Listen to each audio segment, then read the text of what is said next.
Pai querido, nós queremos te agradecer. Nós queremos te agradecer, Pai Santo e amado, porque sabemos que o Senhor é conosco. Tu és bem-vindo e bendito em nosso meio. Pai, nós te damos graças porque essa série que vai iniciar, muito embora nós saibamos, Pai querido, nós cremos lá no nosso íntimo, sempre cremos, por isso estamos todos aqui, da existência do nosso Messias e também da vossa existência. Quem crê no Filho, crê no Pai. Quem crê no Pai, crê no Filho. Pai, nós te damos graças porque nós sabemos que o Senhor está ajuntando o teu rebanho. O Senhor está ajuntando porque lá no livro de João, o João nos relatou tão lindamente sobre a passagem, a existência do nosso Jesus. E Jesus disse: Eu sou o bom pastor. E o bom pastor nos chama. E quem conhece a sua voz, o segue. E nós cremos e nós conhecemos a sua voz, ó amado Messias. E por isso nós o seguimos. Por isso nós estamos aqui mais uma vez para ouvirmos e aprendermos um pouco mais de ti, porque nós já cremos na tua existência. Nós sabemos também, ó Pai querido, que aqueles que estão mortos, o Senhor vai trazer à vida. Os que estão frios, o Senhor vai aquecer.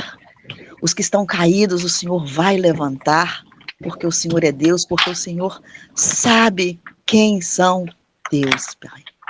O Senhor sabe quem é teu, e o Senhor sabe quem o Senhor reservou, quem o Senhor preparou para receber a coroa. E a coroa, ela é única. E eu creio pela fé que aqueles que o Senhor preparou, que o Senhor tem preparado, vai seguir nessa caminhada sem olhar para trás, porque quem põe a mão no arado não pode olhar para trás. Pai, no nome de Jesus, nós te damos graças, porque até aqui o Senhor tem nos ajudado. E no nome de Jesus, Senhor, é o nome de Jesus e no nome dele, nós te agradecemos porque tu tens usado, Pai querido e amado, o teu filho, o irmão José, para que ao abrir da boca, o Senhor fale, ao abrir da boca dele, o Senhor fale, e o Senhor divulgue cada palavra, porque nós cremos, Pai Santo e amado, que tu tens dirigido cada um desse chat, e a tua presença se faz, sim, meu Deus e meu Pai, real no nosso meio. Pai, nós cremos que o Senhor tem levantado pessoas, usado pessoas para nos direcionar, quer através de sonhos, quer através de profecias, porque o Senhor é Deus e o Senhor faz do jeito que o Senhor quer, da maneira que o Senhor quer, porque tu és Deus e a ti pertence todas as honrarias. Nós te bendizemos, Pai Santo e amado, porque tu tens levantado pessoas e trazido pessoas para o nosso meio, para o teu meio, não no nosso meio, porque nós não temos nada, nós não somos nada e nem ninguém, mas para o teu meio, porque teu é o poder, teu é o domínio, a honra e a glória para todo sempre. Pessoas daqui de dentro da nossa nação, pessoas de fora, mas a nação verdadeira não é o Brasil, não é os Estados Unidos, a verdadeira nação que o Senhor tem preparado para nós, não é daqui, é do porvir. E nós esperamos um dia estarmos todos juntos e glorificando e bendizendo o teu santo, maravilhoso e precioso nome. Essa série, Pai Santo, que vai se iniciar, nós te pedimos do fundo do nosso coração que o Senhor toque, alcance almas, meu Deus, como o Senhor tem alcançado. Que o Senhor possa, Pai querido, trazer de volta a vida, porque tu és vida. E quando a vida encontra com a morte, a vida vence. Jesus nunca celebrou um funeral. Jesus nunca celebrou um funeral. Pai, no nome de Jesus, nós te pedimos, nós te glorificamos, nós nos rendemos a ti, te pedindo que o Senhor fique conosco cada dia, cada estudo, e que o Senhor possa usar poderosamente o teu servo, o irmão José, para que nós, Pai querido, possamos ser cheios do teu Santo Espírito. Pai, nós te convidamos e te bendizemos e nos alegramos com aqueles que estiveram ausentes durante um certo tempo e que o Senhor os trouxe de volta.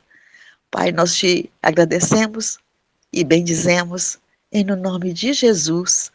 Amém. Aleluia. Glória a Deus. Amém, glória a Deus. Amém, aleluia. Glória. Amém. Glória a Deus. O Senhor seja louvado. Amém, glória a Deus, aleluia. Aleluia. Amém. Amém. Glória a Deus. Graça do Senhor Jesus, o amor de Deus e a comunhão do Santo Espírito sejam com todos nós mais uma vez. Como nós falamos agora há pouco no início, nós estamos iniciando essa série, o Messias. E como nós falamos, né, agora há pouquinho apenas, nós vamos ter um enfoque diferente do que nós temos tido durante todos os outros estudos. Nós vamos ver a figura do Messias do ponto de vista filosófico, empírico, ontológico, histórico e espiritual na primeira parte. Nós vamos aprofundar bastante isso aí. Nós vamos trazer objeções pelos principais pensadores hoje, doutores das mais diversas áreas com relação à existência do Senhor Jesus. E na segunda parte, nós vamos trazer, como nós falamos, as objeções dos judeus, do judaísmo ultra-ortodoxo, baseado na palavra, na Torá, né? Por que Jesus, o Senhor Jesus, não preencheria os requisitos como Messias de Israel. E, na sequência, nós vamos derrubar essas objeções, não nós, mas a palavra, refutando e apresentando nas Escrituras, porque sim, porque que ele é o Messias e nele se cumpre todos os requisitos, as profecias que foram apresentadas na Escritura. Então vai ser algo maravilhoso. Nós vamos ver que o raciocínio, ele não conflita com a fé, e é para isso que Deus nos deu a mente, o entendimento, para que nós possamos compreender as suas verdades. Diferentemente do que muitos têm falado, que a fé é uma questão que foi dada, né, para os indoutos, ao contrário, aquele que não crê é que é o indouto. E é isso que nós vamos ver durante essa série, né, que está apenas começando. O texto base que vai nos introduzir no tema desta noite e desta série, ele encontra-se em Gênesis capítulo 3. Nós temos aqui um mundo, até o capítulo 3, um mundo perfeito, um mundo que sai das mãos do Criador, da forma das mãos do Criador, com todos os sinais de perfeição. Perfeição nos céus, perfeição na terra, perfeição nas águas, a multiplicidade das coisas criadas que atentam para a simples lógica humana, trazendo a impossibilidade de uma existência apenas criada num não planejamento. É isso que a palavra nos apresenta, a própria terra, tudo quanto foi feito. Mas o pecado entra, o pecado aparece como um intruso aqui. Quando o pecado aparece como intruso, nós sabemos, o verso 8 fala que o Senhor andava no jardim pela viração do dia. A primeira coisa que o pecado traz, o primeiro sintoma que o pecado causa em alguém é esconder-se da presença do Senhor. Existem várias maneiras de se esconder da presença do Senhor. Existem várias formas. Eu hoje mesmo eu posso estar me escondendo da presença do Senhor. Você pode estar se escondendo da presença do Senhor. As suas atitudes, elas podem estar levando você a se esconder da presença do Senhor. Você pode estar se escondendo debaixo da mesa, você pode estar tentando se esconder debaixo da sua cama, você pode estar usando o seu trabalho, você pode estar usando alguém para se esconder, você pode estar criando um escudo para que Deus fique longe de você, para que a luz da verdade da palavra de Deus não consiga refletir na sua vida e apresente aquilo que precisa ser limpo, ser purificado na sua vida. Então a Escritura diz que eles se esconderam da presença do Senhor entre as árvores do jardim. Na sequência, nós vemos, né, que aqui no versículo 14 é feita a primeira promessa sobre o Messias. A mulher diz: a serpente... Nossa, isso aqui é tão profético, isso é uma voz da humanidade que ecoa no decorrer dos milênios, até os nossos dias. A pergunta do verso 11 que o Senhor pergunta é o seguinte: quem te fez saber que estavas nu? Comeste da árvore que te ordenei que não comesses? Nós vemos aqui uma ordem sendo quebrada e a introdução do elemento chamado desobediência ao Criador. No verso 12 é revelado, então a mulher diz, o homem diz, a mulher que me deste por esposa, ela me deu da árvore e eu comi. E o verso 13, o que você fez? Deus disse para a mulher. E a mulher então leva então para o ponto inicial do pecado e do engano. A serpente me enganou e eu comi. Como a serpente tem enganado as pessoas no decorrer dos séculos.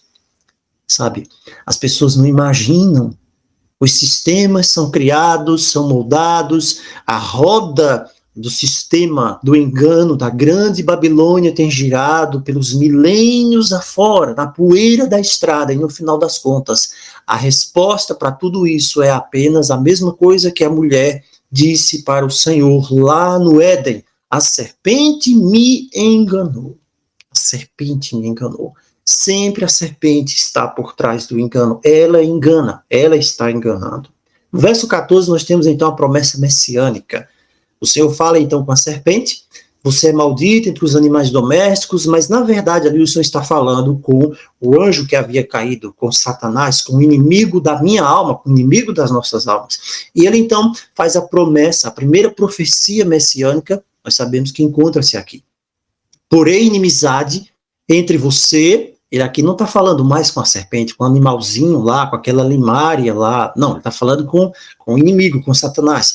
Eu vou colocar inimizade entre você e a mulher. A mulher é o remanescente verdadeiro que nós encontramos em toda a história da Escritura, que nós encontramos em Apocalipse 12. A mulher aqui são os 144 mil, a mulher são as duas testemunhas, a mulher é o terceiro Elias, que a palavra fala, mas é preciso que haja um elemento, e esse elemento aqui foi introduzido pelo próprio Deus, que é o elemento da inimizade, a inimizade espiritual.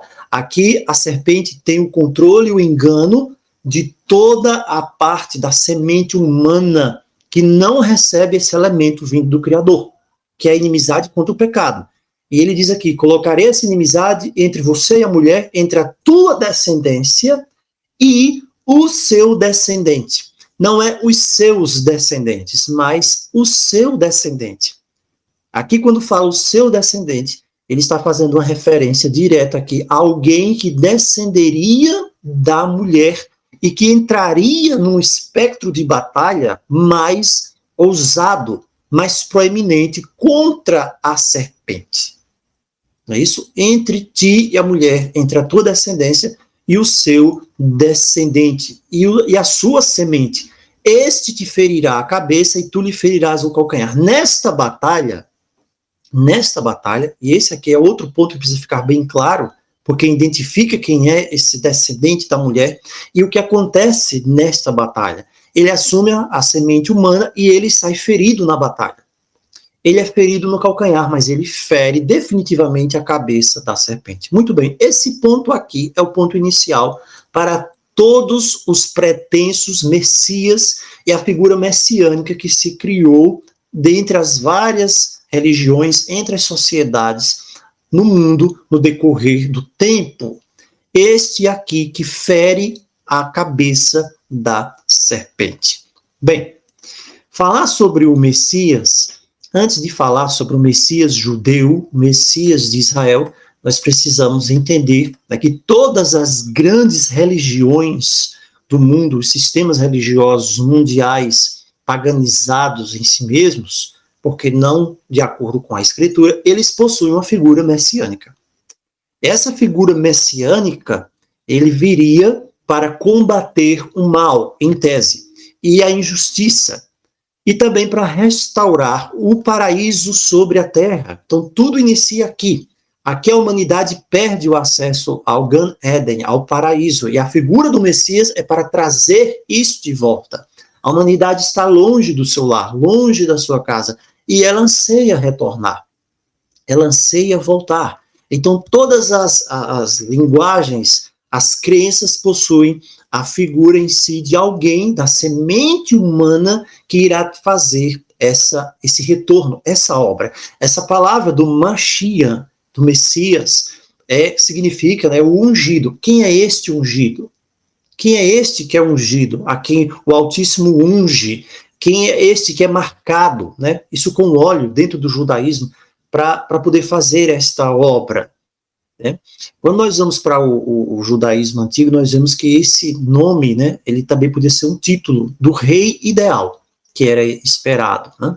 O Mashiach. Com o passar do tempo, esse sentido agora começa a descrever uma figura semidivina também, que haveria de resgatar o seu povo, um salvador, um libertador.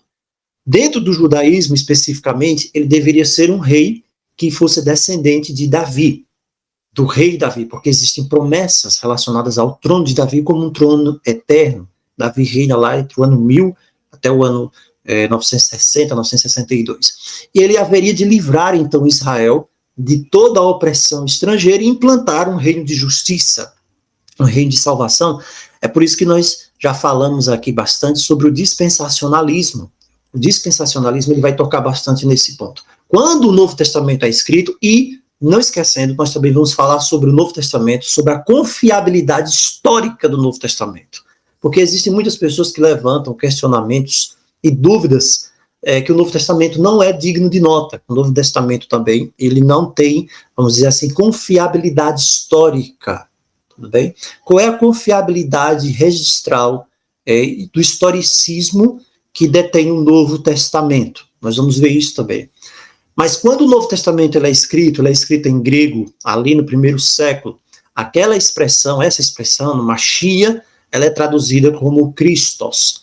E então se torna um título, né, que é atribuído ao Yahushua, o Senhor Jesus Cristo, Yahshua HaMashiach, como se diz, Jesus o Messias.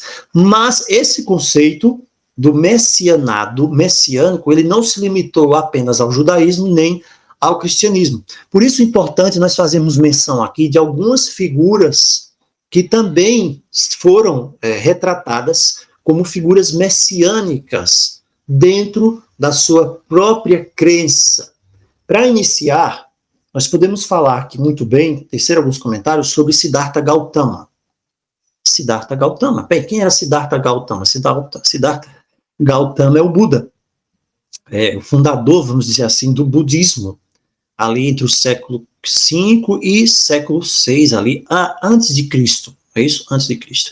E aqui é uma das grandes religiões do mundo até, o budismo, que tem muitos seguidores, não é isso? E as raízes são desde lá da antiguidade. Não tem um fundador específico, né? Tem várias religiões que não tem um fundador específico, mas budismo, o cristianismo, o islã, eles têm, vamos dizer assim, essa especificidade. Quem era Siddhartha Gautama? Siddhartha Gautama, ele é situado entre ali 563 até 483. Ele é tido como um filósofo. Ele abandona a família, abandona as riquezas do palácio, porque ele era muito rico, e ele começa então a meditar. E nessa meditação, ele começa a lançar essas raízes da filosofia das religiões orientais. Isso, ele é conhecido como o Buda, né? O Buda Sakyamuni. E o que acontece? Ele nasceu ali no norte da Índia, né? Nessa região hoje que é o Nepal. O pai dele era tido um Rajá, né? Era o nome que se dava, um Rajá. Ele se casa muito jovem, aos 16 anos de idade, com a prima dele, e ele é criado num ambiente muito luxuoso. As pessoas ao redor dele são pobres, então começa a haver um contraste para ele. E aí o que acontece? O Siddhartha diz, não, eu vou criar uma nova filosofia, algo que livre o espírito. E eu quero que você preste bastante atenção sobre as premissas de todas essas coisas aqui que são registradas, as premissas espirituais. Livrar o espírito das aflições mundanas através de meditação, e você vai ver que tem uma coisa comum em todas essas, vamos dizer assim, tipo religiões aqui que são fundadas.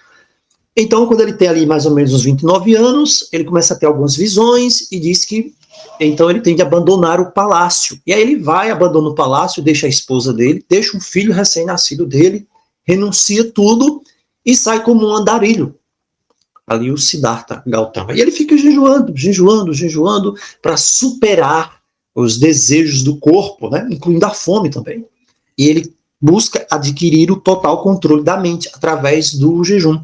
Só que tem uma coisa interessante aqui da história do Siddhartha Gautama, é que depois disso aqui, o que é que acontece, né, nos registros lá? Diz o seguinte, depois disso tudo ele percebeu que não adiantava nada isso. Nossa, o que é que eu estou fazendo? Não está adiantando nada. Aí ele vai e volta a se alimentar de novo. Então você está vendo aqui um Siddhartha Gautama né, que não tem nada de divino nele, na verdade. Você tem uma pessoa que era casado, que tinha esposa, que tinha um filho, disse, não, vou meditar, vou vencer os desejos da carne, tentou, não conseguiu e volta a se alimentar de novo, tá bom? Isso é bem interessante aqui. Só que aí, ele começa a perseguir essa verdade aí quando é numa noite lá, eles dizem, né, na noite de maio, no ano 528 AC, ele está numa árvore, né, sentado numa árvore, aí ele recebe aquilo que os budistas, né, chamam pelo nome de iluminação. Olha só, iluminação. O que iluminação é essa? Iluminação da consciência. A partir daqui você já começa a fazer uma ligação exatamente sobre aquilo que nós conhecemos por nova era também. Faz menção destes termos. Uma das doutrinas básicas do hinduísmo é o quê? É o ciclo da reencarnação. Opa, ciclo da reencarnação. As escrituras falam sobre reencarnação, as escrituras apoiam a doutrina da reencarnação. Bem, se você é um estudioso sincero das escrituras, se você ainda não está no chamado leite espiritual, você sabe muito bem que reencarnação não é uma doutrina bíblica, mas é uma das principais doutrinas do hinduísmo. No hinduísmo, as almas, né, de tudo que é vivo, morre e renasce em outras coisas. E aí é um ciclo que vai passando até por um animal, até chegar à forma humana. Se alguém é ruim durante aquela vida, ele renasce como uma forma de vida inferior, se não renasce como uma pessoa. E isso é um ciclo infinito. Olha que interessante. É um ciclo infinito. E aí, então, o Siddhartha, né, ele conclui o seguinte, ele diz, não, o caminho correto, que chama do Dharma, é a meditação. Eu vou seguir esse caminho, meditação, devoção, para que a minha alma chegue ao Nirvana. Não é a banda Nirvana, não, mas ao Nirvana. O que seria o Nirvana? Esse estado final, né, isso que levaria ele ao tipo de um paraíso, né, contemplativo, mais parecido com esse conceito judaico-cristão. Aí ele adota o nome de Buda, o Siddhartha, que quer dizer o iluminado. Aí ele está ensinando a filosofia dele. Aí ele morre. E aí é um ponto interessante. Ele morre e os seguidores começam a espalhar a filosofia lá do Siddhartha Gautama Buda pela Ásia ali, né? China tem muito isso, Japão, e muitas pessoas começam a crer, Índia também. E hoje você tem uns 300 milhões de budistas, né, ou mais. Aquele Budazinho lá, gordinho, que você vê ali, né? Isso é uma influência chinesa, né? Mas ele era como um mendigo, vivia como um mendigo, ele não era daquela forma. Assim dizem. Pergunta, cadê os registros históricos sobre essa história toda? Cadê os registros históricos? Cadê as menções feitas pelos historiadores de renome? Ok, vamos lá. Outro também candidato ao Messias era Muhammad ibn Tumar. Muhammad ibn Tumar. Aquele é do século XII, não é isso? Ali tem 1084, 1130. Ele era um líder religioso lá no Marrocos. Ele fundou um movimento de reforma religiosa ali, que levou à criação do Império Almórada. E aí você tem, né, outro império que veio na sequência, que era os Almorávidas. Então ele começa a fundar isso aqui, ele pegava em armas, ele mudou-se, o que é que ele fez aqui? Ele desenvolveu um desgosto pelo aquele chamado antropomorfismo e os desvios lá do que ele dizia, né, que era o islamismo ortodoxo ou sunita. E ele vai, então, ensinando, né, aprendendo ensinamentos dos juristas, dos teólogos, Al-Ashari, do Al-Ghazali e outros mais ali. E vai tendo contatos com os vários líderes religiosos lá da época, né? Ele vai para o Marrocos, ele passa em Alexandria, em Trípoli, Marrakech, e ele sai pregando ali e vai conseguindo seguidores. Mais e mais seguidores. Mais e mais seguidores. E aí ele começa a ser expulso, começam a persegui-lo, e ele vai ali para o Marrocos, ele começa a criar uma seita, né, um grupo de pessoas ao redor dele. Quando chega em 1121, o Ibn Tumar, ele proclama-se o Al-Mahdi Al-Masum. E é daí que vem aquilo que nós hoje sabemos também, que tem uma ligação com a nova era do chamado Mahdi. Ele proclamou-se o Al-Mahdi, o infalível Mahdi. E ele começa a traçar a genealogia dele até o grande profeta. interessante aqui, ele inicia também uma carreira política e uma carreira militar. Interessante isso aqui, uma carreira política, uma carreira militar. E ele começa depois, ali em 1120, 1122, a reivindicar ali a sua autoridade de uma forma até violenta, usando das armas, com exércitos, e por aí vai a história dele, né? Essa pessoa aqui que nós falamos aqui, o nome dele, Muhammad ibn Tumart. Muhammad ibn Tumart, ok. Na sequência também, e esse é mais conhecido, nós temos também outro candidato a Messias, Krishna, que é do hinduísmo, ali século V, né, século V, ali antes de Cristo. Nas escrituras hindus, nós temos o Krishna nasceu, né, em 19 de julho do ano 3228. E esse aqui, o Krishna aqui, ele é considerado o 8º avatar de Vishnu. É um Deus com face humana. Agora, tem um interessante aqui na questão do nascimento do Krishna, para a teologia deles lá, dos Brahmanes, é que o Vishnu é a segunda pessoa da trindade hindu, a Trimurti. Olha que interessante, existe uma trindade no hinduísmo também. Nessa trindade aqui, tem uma analogia, né, com a trindade católica cristã. Nós temos o pai, que é Brahma, nós temos o filho, que é Vishnu, e Shiva, que corresponderia à função dele ao Espírito Santo. É interessantíssimo aqui, nós temos uma trindade aqui no hinduísmo, com os mesmos elementos que nós temos dentro do sistema católico cristão, né? Brahma, pai, Vishnu, filho, e Shiva seria o Espírito Santo. Aí o Krishna vem ao mundo no reinado lá do Mathura, que governava o país de Mathura, que hoje seria ali na Índia. Tem um estado na Índia ali, que é do Uttar Pradesh. Olha só que coisa. E era filho lá da princesa Devaki, e começa a história aqui toda dele, que não adianta a gente pegar essa história, porque é uma história bem grande aqui, aquela coisa toda. Muita coisa acontece, tentam matar Krishna, aparece uma serpente e tal, e vai. E o que acontece aqui? Lá na frente tem uma frase aqui sobre a história do Krishna que me chamou a atenção, né, que diz assim, que quando o Krishna, né, ele estava nos afastamentos dele, de meditação, ele tem uma visão, e aparece para ele Vaxista. Quem é Vaxista? É um dos sábios, entre os mais sábios ali, um espírito ali, que vem dessa trindade hindu. Aí o que ele diz para ele? Diz assim, abre aspas, o que procuras, para o Krishna, encontra-se junto àquele que nunca muda. Procura. Neste mundo, tu degolarás o touro e esmagarás a cabeça da serpente. Bem, mais uma vez aqui a figura da serpente. Filho de Mahadeva, tu e eu formamos apenas um nele. Procura-o sempre. Aí o Vaxista abençoa Krishna e desaparece. Aí Krishna recebe esse entendimento, essa iluminação. E aí o Krishna, ele é um tipo matador de demônios, né?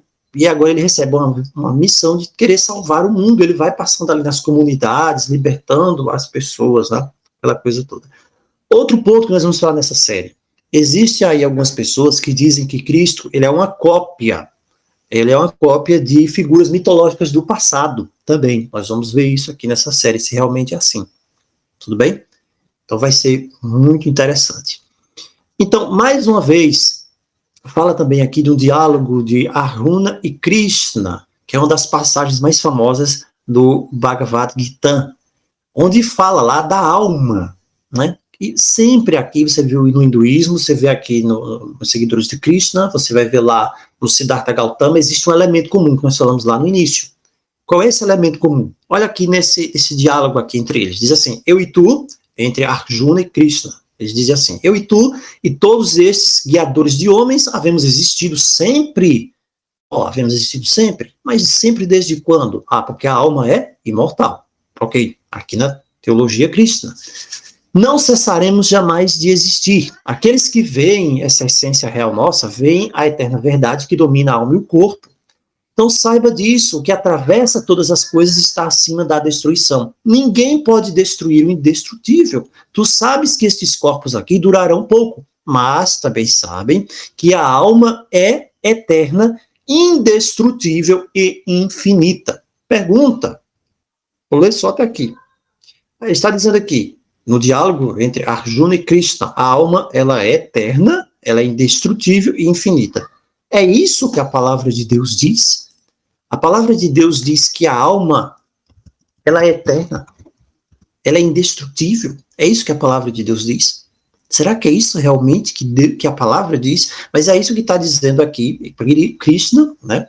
É isso que diz aqui lá na teologia lá dos Brahmanes, esses que se apresentam como Messias, em todas elas há essa linha comum que faz uma ligação entre essas doutrinas, a alma é imortal. Eu preciso ir para a Escritura. Quando nós vamos para a Escritura, Ezequiel 18, verso 4, por exemplo, Ezequiel 18, verso 20, por si só, de uma forma bem clara, Deus diz assim, a alma que pecar, essa morrerá.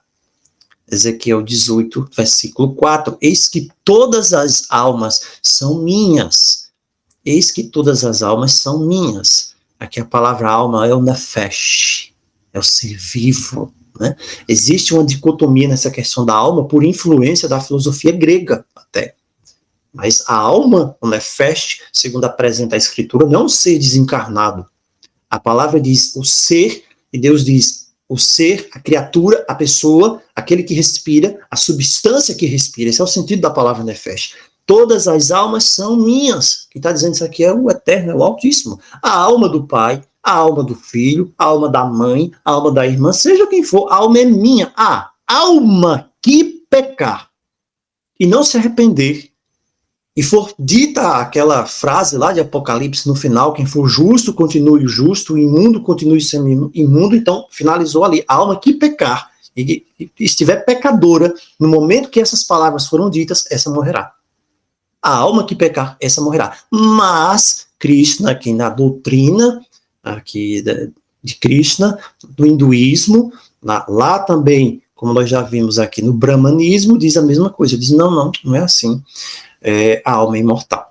Opa, a alma é imortal. Consequentemente, se dentro do cristianismo houver uma crença, uma linha de pensamento que diga que a alma também é imortal, há uma aproximação com esse tipo de crença também aqui. Então, veja, eu não posso acreditar, né, isso sem entrar no ponto aqui da questão dos registros históricos, né? Eu pergunto, onde é que está o registro histórico dessa história toda daqui do Cristo, né? Onde é que está? Qual foi o historiador que registrou? Quais foram as testemunhas oculares disso tudo aqui? Onde está? Bem, mas ninguém questiona. Tudo bem? Ninguém está questionando. Interessante isso aqui. Ninguém está questionando. Outro também, agora dentro do judaísmo, que foi um forte candidato a Messias, foi Simão Bar Kokhba. Talvez você já tenha ouvido falar sobre ele, Simão Bar Kokhba, famoso personagem dentro das guerras judaicas. Nessa passagem, né, da era cristã, ali quando o Império Romano estava no seu apogeu, aí é no século II, na época de Simão Bar Kokhba. E o que é que acontece? Eles tinham, né, essa promessa viva de um Messias, eles continuaram com essa promessa, e esse Messias judeu, ele tem essa característica principal, ele tem de ser um líder que conduza a nação judaica a um tempo glorioso pela força das armas e com um discurso de renovação de princípios morais e religiosos. O mais famoso desses guerreiros foi um zelote chamado Bar Kokhba. Era zelote. Lembra que Cristo também tinha um discípulo chamado Simão Zelote? Simão Zelote fazia parte aqui desse grupo aqui, de onde veio também o Bar Kokhba. Esses zelotes, ele era um grupo religioso militar. Por quê? Porque eles defendiam a atuação através de sublevação. Eles precisavam arrancar as correntes, né, da dominação romana. Eles eram muito fiéis àquelas tradicionais leis judaicas. E eles não aceitavam nenhum tipo de influência que houvesse. Roma estava metendo demais a mão ali. E o que realmente explodiu tudo foi quando Adriano, ele chegou ali ao ponto de dizer, olha, não é para circuncidar mais ninguém. Imagina só o que aconteceu. Então, entre o primeiro e o segundo século, houve várias revoltas ali, porque Roma estava ali entrando nesses assuntos, né? Então, o Adriano disse não, né? Os judeus, ok, vocês, né, estão aí, mas é uma mutilação, essa história de circuncisão.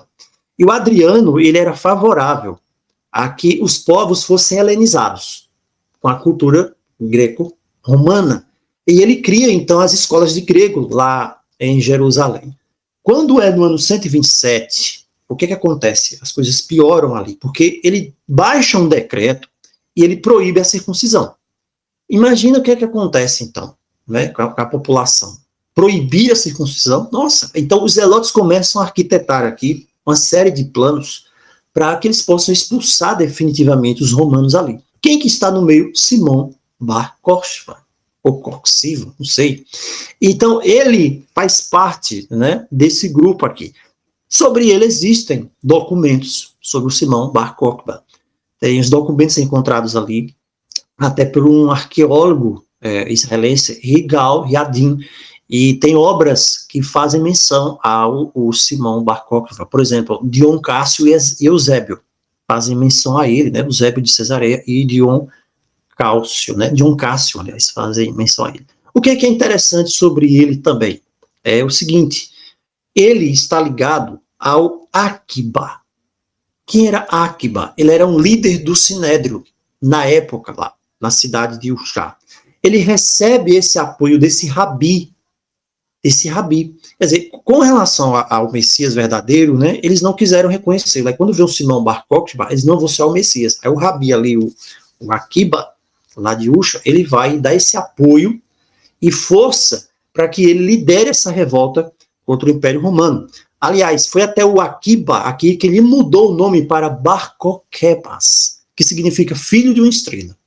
Por quê? Porque ele acreditava que ele poderia se tornar o Mashiach do povo judeu. Onde é que tem essa referência aqui? No Talmud. Nós vamos fazer muita citação de fontes aqui, nessa série.